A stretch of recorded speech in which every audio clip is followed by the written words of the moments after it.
So hello everyone, next English পেজে তোমাদের সবাইকে স্বাগতম। সো গত ভিডিওটা ছিল আমাদের ইনস্ট্রাকশনমূলক একটা ক্লাস। সেই ক্লাসে আমরা দেখিয়েছিলাম যে কিভাবে আমরা আমাদের পরবর্তী যে কার্যক্রমগুলো আছে পরবর্তী কার্যক্রমগুলো আমরা কিভাবে এগোবো।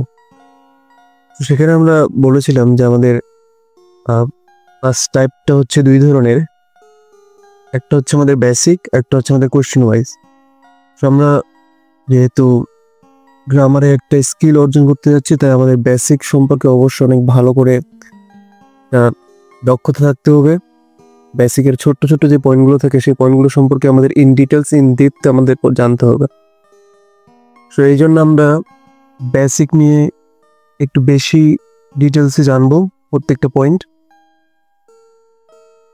সো আজকের যে ভিডিওটা, এটা আমাদের বেসিকের 1 নম্বর ক্লাস, সেটা হচ্ছে কমপ্লিমেন্ট রিলেটেড। সো আমরা আজকে কমপ্লিমেন্ট নিয়ে আলোচনা করব। হয়তো আমরা আগে কমপ্লিমেন্ট সম্পর্কে একটু হলেও জানি, বাট আজকে একটু ইন ডিফারেন্ট ওয়েতে কমপ্লিমেন্টের বিষয়টা আমরা জানবো। কমপ্লিমেন্ট ইংলিশে যদিও একটা ছোট টপিক, বাট বড় ধরনের একটা রোল প্লে করে থাকে। সো চলো লেটস গেট স্টার্টেড। সো প্রথমে আমরা একটু কমপ্লিমেন্টের একটা ডায়াগ্রাম দেখি যে কমপ্লিমেন্ট জিনিসটা কি, কমপ্লিমেন্ট কাকে বলে। সো এই ডায়াগ্রামে আমরা একটু এটা নিয়ে একটু স্বাভাবিক ধারণাটা নিই। যেখানে কমপ্লিমেন্ট যে বিষয়টা আছে, কমপ্লিমেন্টের বাংলা হচ্ছে পরিপূরক বা পরিপূর্ণ, যেটাকে আমরা বলি। প্রথমত এর নিচে কিছু পয়েন্ট বলা আছে যে কিছু পার্টস স্পিচের নাম দেওয়া আছে, noun, pronoun, adjective and adverb. So এগুলো বলতে বোঝাচ্ছে যে একটা কমপ্লিমেন্ট হিসেবে কি কি জিনিস বসতে পারে। এটা হচ্ছে noun, pronoun, adjective and adverb. এই শব্দগুলো স্বাভাবিকভাবে কমপ্লিমেন্ট হিসেবে বসতে পারে। তার মানে এটা না যে নাউন মানেই কমপ্লিমেন্ট। জাস্ট এখানে বলা হয়েছে যে noun, pronoun, adjective and adverb এগুলো কমপ্লিমেন্ট হিসেবে বসতে পারে। সো এরপরে এখানে কমপ্লিমেন্টের দুইটা ক্লাসিফিকেশন বা দুইটা ক্যাটাগরি নিয়ে আসা হয়েছে। একটা হচ্ছে সাবজেক্টিভ কমপ্লিমেন্ট আর একটা হচ্ছে অবজেক্টিভ কমপ্লিমেন্ট। সো কমপ্লিমেন্টের আরো ক্লাসিফিকেশন আছে, একটু পরে আমরা এটার বিস্তারিত জানবো। তো বর্তমানে শুধু আমরা এই দুইটা দেখি, যে এই দুইটা হচ্ছে আমাদের পরবর্তী কোশ্চেনে প্রত্যেকটা ম্যাক্সিমাম কোশ্চেন আমাদের কাজে লাগবে। সো এই দুইটা সম্পর্কে আমরা ইন ডিটেইলসে আলোচনা করব। সো এখানে সাবজেক্টিভ কমপ্লিমেন্টের পাশে তীর চিহ্ন দিয়ে একটা পয়েন্ট লেখা আছে যে সাবজেক্টিভ কমপ্লিমেন্ট যে বাক্যের মধ্যে থাকবে সেই বাক্যের ভার্বটাকে আমরা লিঙ্কিং ভার্ব বলবো, এন্ড পাশাপাশি সেটাকে আমরা কোয়াজিপ্যাসিভ ভার্বও বলতে পারবো। এটা একটা। এন্ড অবজেক্টিভ কমপ্লিমেন্টের পাশে দেওয়া আছে ফ্যাক্টরি ভার্ব। তার মানে বোঝাচ্ছে যে বাক্যের মধ্যে অবজেক্টিভ কমপ্লিমেন্ট থাকবে সেই বাক্যের ভার্বকে আমরা ফ্যাক্টরি ভার্ব বলতে পারবো।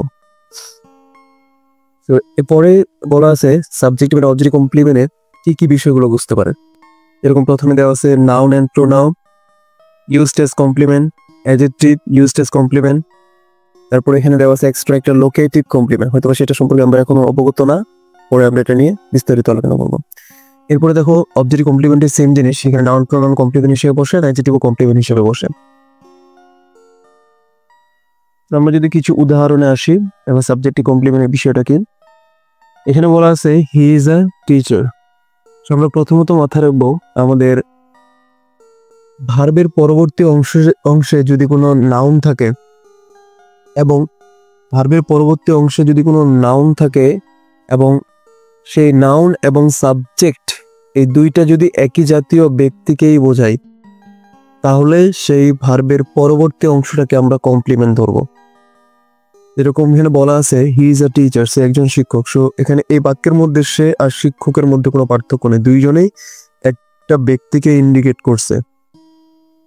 এর জন্যই আমরা এখানে টিচারকে অ্যাজ এ কমপ্লিমেন্ট হিসেবে ব্যবহার করব। সো টিচারের সাথে এখানে সম্পর্কটা হচ্ছে এর, এই জন্য হি বাক্যের মধ্যে সাবজেক্ট, এই জন্য টিচারকে আমরা এখানে সাবজেক্টিভ কমপ্লিমেন্ট ধরবো। আবার রহিম ইজ ভেরি ব্রিলিয়েন্ট। সো এখানে আমরা যদি দেখি যে ভার্বের পরবর্তী অংশে অ্যাডজেক্টিভ দিয়ে শেষ হয়েছে, সেটা নিঃসন্দেহে কমপ্লিমেন্ট, এন্ড দেন ওটা সাবজেক্টিভ কমপ্লিমেন্টারি কাজ করবে। আর হি ইজ অ্যাট স্কুল, সে স্কুলে আছে, এখানে একটা সাবজেক্টের অতিরিক্ত তথ্য প্রোভাইড করা হয়েছে যে সে কোথায় আছে। যেহেতু এখানে বলা হয়েছে সে স্কুলে আছে, সো অ্যাট স্কুল এটা হচ্ছে একটা লোকেটিভ কমপ্লিমেন্ট। এটা সম্পর্কে আমরা একটু পরেই বিস্তারিত জানবো। এরপর চলে আসে আমাদের অবজেক্টিভ কমপ্লিমেন্টের উদাহরণ দেখি, যে we selected him leader. So objective কমপ্লিমেন্টের আগে কিছু বিষয় মাথায় রাখতে হবে, যে এক্ষেত্রে তোমাদের ভার্বের পরবর্তী অংশে দুইটা জিনিস থাকে, হয়তো একটা প্রোনাউন নাউন, অথবা দুইটাও নাউন থাকতে পারে। সো এক্ষেত্রে যেমন এখানে হিম আছে, এখানে লিডার আছে। এখানে হিম এবং লিডার যখন একই সাথে দুই ধরনের আমরা এখানে নাউন প্রোনাউন পাবো, প্রথমটাকে আমরা অবশ্যই সবসময় এটাকে অবজেক্ট ধরে নিব, এন্ড 2 নম্বরে আমাদের সেটা অবজেক্টও হইতে পারে, আবার কমপ্লিমেন্টও হইতে পারে। এই জন্য আমাদের এই বিষয়টার প্রতি একটু ভালো করে কনসার্ন থাকতে হবে, আদারওয়াইজ সেখানে আমরা ভুল করে রাখবো। সো এখানে দেখো উই সিলেক্টেড হিম লিডার, আমরা তাকে নেতা নির্বাচন করলাম। সো এখানে লিডার আর হিমের মধ্যে কোনো পার্থক্য নাই, কারণ হিম আর লিডার একজন ব্যক্তিকে বোঝানো হয়েছে, আর একজন ব্যক্তিকে বোঝানো হইলে সেটা কমপ্লিমেন্টের কাজ করে। এই জন্য লিডার এখানে কমপ্লিমেন্ট। এবং লিডারের সাথে সম্পর্কটা কার, হিমের। এবং হিম বাক্যের মধ্যে কি ছিল, হিম বাক্যের মধ্যে ছিল একটা অবজেক্ট। সো দ্যাটস ওয়াই লিডারটা হচ্ছে objective complement, otherwise object complement. আবার হ্যাপি, হ্যাপি ওয়ার্ড হচ্ছে অ্যাডজেক্টিভ, আর অ্যাডজেক্টিভ মানে হচ্ছে কমপ্লিমেন্ট। আর হ্যাপির সাথে সম্পর্ক আছে এখানে মি এর, আর মি হচ্ছে বাক্যের মধ্যে অবজেক্ট, এই জন্য হ্যাপিটাকে আমরা বলবো অবজেক্টিভ কমপ্লিমেন্ট। আর আমরা একটু আগে বললাম যে বাক্যের মধ্যে অবজেক্টিভ কমপ্লিমেন্ট থাকে সেই বাক্যের ভার্বকে আমরা বলবো ফ্যাক্টিটিভ ভার্ব। তাহলে এখানে সিলেক্টেড এন্ড মেক্স এই দুইটা হচ্ছে ফ্যাক্টিটিভ ভার্ব, আর উপরে ইজ এই ভার্বটা হচ্ছে আমাদের লিঙ্কিং ভার্ব, কারণ এখানে সাবজেক্টিভ কমপ্লিমেন্ট আছে, আর সাবজেক্টিভ কমপ্লিমেন্ট যুক্ত বাক্যের ভার্বকে বলা হয় লিঙ্কিং ভার্ব, আদারওয়াইজ সেটাকে আমরা কোয়াজিপেসিভ ভার্বও বলতে পারি। আচ্ছা, এখন আমরা এটা হচ্ছে আমাদের ইন ব্রিফ রাইট, ইন শর্টে আমরা এটা জানলাম। এখন আমরা বিস্তারিত একটু কমপ্লিমেন্টে জানবো, বিস্তারিত একটু কমপ্লিমেন্টকে জানবো। সো চলো একটু উপরে দেখি কমপ্লিমেন্ট সম্পর্কে কি বলা হয়েছে। সো এখানে দেখো কমপ্লিমেন্টের, যেহেতু এটা ইংলিশ ভার্সনে দেওয়া আছে, আমি শুধু জাস্ট একটু বাংলাতে বলবো, তোমরা একটু বুঝে নিও ভালো করে। সো ইন ইংলিশ গ্রামারে কমপ্লিমেন্ট হলো একটা শব্দ বা শব্দের একটা গুচ্ছ, যেটা একটা সেন্টেন্সের পরিপূর্ণ অর্থ প্রকাশ করে। সো মোস্ট ইম্পর্টেন্ট বিষয়, একটা কমপ্লিমেন্ট একটা সেন্টেন্সের পরিপূর্ণ অর্থটাকে প্রকাশ করে। এন্ড 2 নম্বর বিষয় হচ্ছে যে it usually comes after the verb, এটা সচরাচর এই কমপ্লিমেন্টটা কোথায় বসে, ভার্বের পরে। এন্ড 2 নম্বর ইম্পর্টেন্ট বিষয় হচ্ছে gives more information about subject and object, এটা সাবজেক্ট এবং অবজেক্ট সম্পর্কে একটা অতিরিক্ত তথ্য প্রোভাইড করে। সো এই কমপ্লিমেন্টের ডেফিনেশনে আমরা 3টা গুরুত্বপূর্ণ বিষয় পেলাম। একটা হচ্ছে এটা বাক্যের সম্পূর্ণ অর্থ প্রকাশ করতে পারে, এন্ড 2 নাম্বার হচ্ছে এটা ভার্বের পরে বসে, এন্ড থার্ড ওয়ান ইজ এটা বাক্যের সাবজেক্ট এবং অবজেক্টের অতিরিক্ত তথ্য প্রোভাইড করে থাকে। সো অবশ্যই এই 3টা বিষয় মাথায় রাখবো আমরা, যে একটা কমপ্লিমেন্টে কি কি কাজ করে এবং কোথায় বসতে পারে। একটা কমপ্লিমেন্ট একটা সেন্টেন্সের মিনিংটাকে কমপ্লিট করে, এন্ড এটা ইট কামস আফটার ভার্ব, এটা ভার্বের পরে আসে, and gives more information about subject and object, এবং এটা সাবজেক্ট অবজেক্ট সম্পর্কে একটা অতিরিক্ত তথ্য প্রোভাইড করে। ওকে, এরপরে আমরা নেক্সটে আসি। এরপরে আমাদের বলছে there are few main types of complements, কমপ্লিমেন্টের কয়েকটা টাইপ রয়েছে বা ধরন রয়েছে। তার মধ্যে অনেক ধরনের আমরা কমপ্লিমেন্ট পাবো। সো আমি একটু আগে বললাম যে আমাদের ইম্পর্টেন্ট কমপ্লিমেন্ট হচ্ছে দুইটা, একটা হচ্ছে আমাদের সাবজেক্টিভ কমপ্লিমেন্ট, আর একটা হচ্ছে আমাদের অবজেক্টিভ কমপ্লিমেন্ট।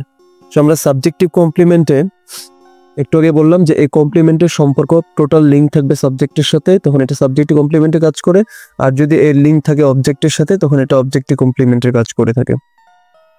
তো এখানে দেওয়া আছে দেখো, it gives information about the subject, এটা সাবজেক্টের অতিরিক্ত তথ্য প্রোভাইড করবে।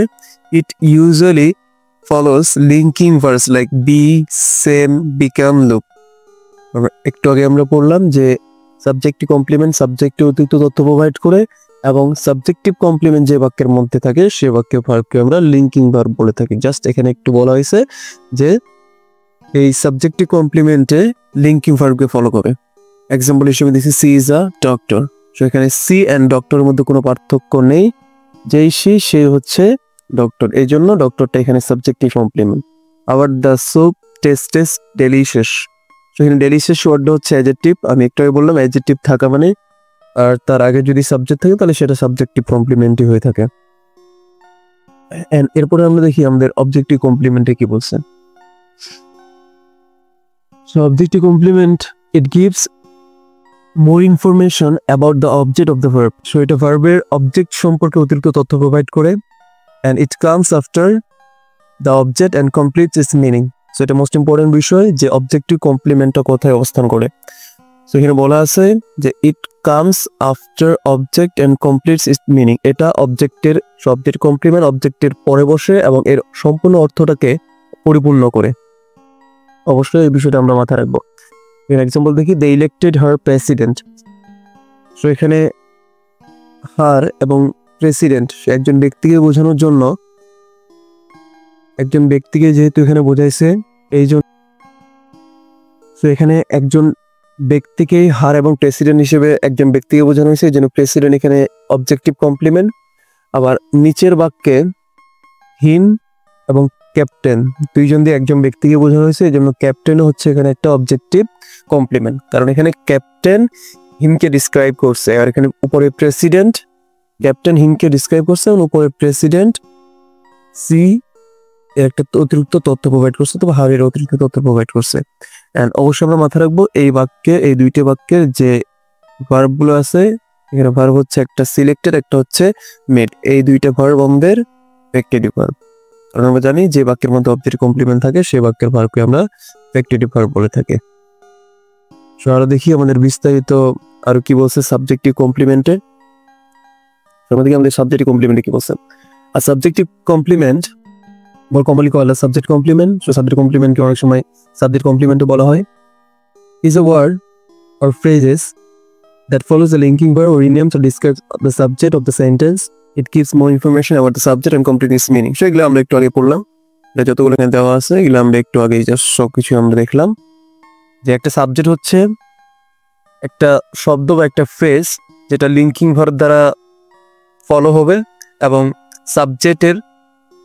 সাবজেক্টকে ডিসক্রাইব করে বা সাবজেক্টে একটা অতিরিক্ত তথ্য প্রোভাইড করে, এটা এখানে বলা হয়েছে। একটু আমরা নিচে দেখি, এখানে সাবজেক্ট এর কমপ্লিমেন্টের কয়েকটা টাইপের কথা বলছে। একটা হচ্ছে প্রেডিকেট নমিনেটিভ, একটা দেওয়া আছে predicate adjective. So predicate nominative বিষয়টা হচ্ছে যখন কমপ্লিমেন্ট হিসেবে কোনো নাউন বসে সেটাকে আমরা প্রেডিকেট নমিনেটিভ বলে থাকি, লাইক আ টিচার, এটা কমপ্লিমেন্ট, সাবজেক্ট কমপ্লিমেন্ট এবং এটা হচ্ছে নাউন।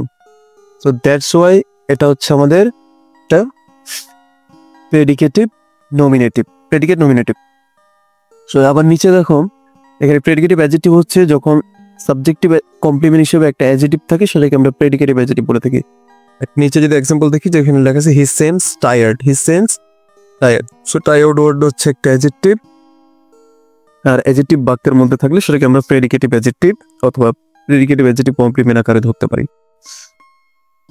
এরপরে আমরা দেখি নেক্সটে কিছু কমন লিঙ্কিং ভার্বস এর কথা বলছে। Common linking verbs, subject to subject complements come after linking verbs, not action verb. So এটা অ্যাকশন ভার্ব না, এটা লিঙ্কিং ভার্বের পরে আসে। সাম কমন লিঙ্কিং ভার্বস, কিছু কিছু সাধারণ লিঙ্কিং ভার্ব যেগুলো সচরাচর লিঙ্কিং ভার্ব হিসেবে কাজ করে, যেমন বি ভার্ব, বি ভার্বের মধ্যে am, is, was, seem, been এগুলো থাকে। Then seem, become, appear, feel, look, sound, taste এগুলো থাকে। আচ্ছা, এরপরে আমরা লোকেটিভ কমপ্লিমেন্ট হিসেবে একটু দেখি। এটা হয়তো আমাদের কাছে অনেক নতুনত্ব, বাট এই বিষয়টা আমরা পড়ছি, জাস্ট নামটা হয়তো নাও জানতে পারি। সো লোকেটিভ কমপ্লিমেন্ট, এই নামটার মধ্যে এর পরিচিতি নিহিত আছে। লোকেটিভ কমপ্লিমেন্ট হচ্ছে একটা স্থানকে বোঝায়, যে একটা সাবজেক্ট কোন জায়গাতে অবস্থান করে, একটা সাবজেক্ট কোথায় আছে। যদি এই উত্তরটা আমরা ওয়্যার দ্বারা কোনো উত্তর আমরা পাই তখন আমরা ধরে নেব সেখানে লোকেটিভ কমপ্লিমেন্ট আছে। Like locative complement is a type of subject complement that tells us the location of the subject. That means এটা বোঝাচ্ছে যে লোকেটিভ কমপ্লিমেন্ট হচ্ছে এক ধরনের কমপ্লিমেন্ট যেটা বলে যে একটা সাবজেক্ট কোথায় অবস্থান করতেছে। And it often follows a linking, অবশ্যই এটাও লিঙ্কিং ভার্বকে ফলো করে, এবং ওয়্যার এর উত্তর হবে লোকেটিভ কমপ্লিমেন্ট। মোস্ট ইম্পর্টেন্ট বিষয় যে লোকেটিভ কমপ্লিমেন্ট আমরা কিভাবে বের করব। সো আমরা যদি ওয়্যার দ্বারা কোশ্চেন করি এবং যদি উত্তর পাই সেই উত্তরটা অবশ্যই আমাদের লোকেটিভ কমপ্লিমেন্ট আকারে আসবে। সো একটু আমরা নিচে দেখি, হি ইজ অ্যাট স্কুল।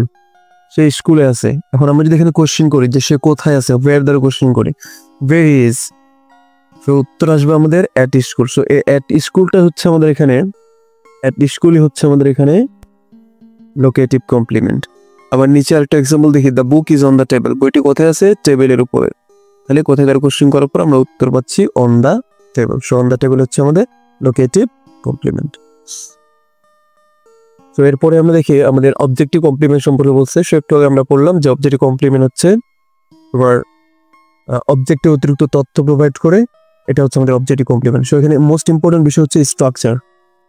তো আমরা এখানে স্ট্রাকচারটা যদি একটু দেখি, স্ট্রাকচারে কি বলছে, অবজেক্টিভ কমপ্লিমেন্টের অবস্থানটা কথা অবশ্যই স্ট্রাকচার আমরা মাথায় রাখবো। সাবজেক্ট, ভার্ব এন্ড অবজেক্ট, এই অবজেক্টের পরে যে কমপ্লিমেন্টটা থাকে সেটাকে আমরা অবজেক্টিভ কমপ্লিমেন্ট বলি। সো অবজেক্টিভ কমপ্লিমেন্টের অবস্থান হচ্ছে সব সময় অবজেক্টের পরে। এখানে অবজেক্টিভ কমপ্লিমেন্টের নাউন প্রোনাউন বসে অ্যাডজেক্টিভ বসতে পারে, এগুলো আমরা একটু আগে দেখলাম। তো সচরাচর যে ভার্বগুলো তোমার অবজেক্টিভ কমপ্লিমেন্টে থাকে, যেগুলোকে আমরা ফ্যাক্টরিটিভ ভার্ব বলে থাকি, সেগুলো হচ্ছে make, name, appoint, call, elect, find, consider, এগুলোকে আমরা সচরাচর ফ্যাক্টরিটিভ ভার্ব বলে থাকি। সো এই হচ্ছে বিস্তারিত কমপ্লিমেন্টের আলোচনা।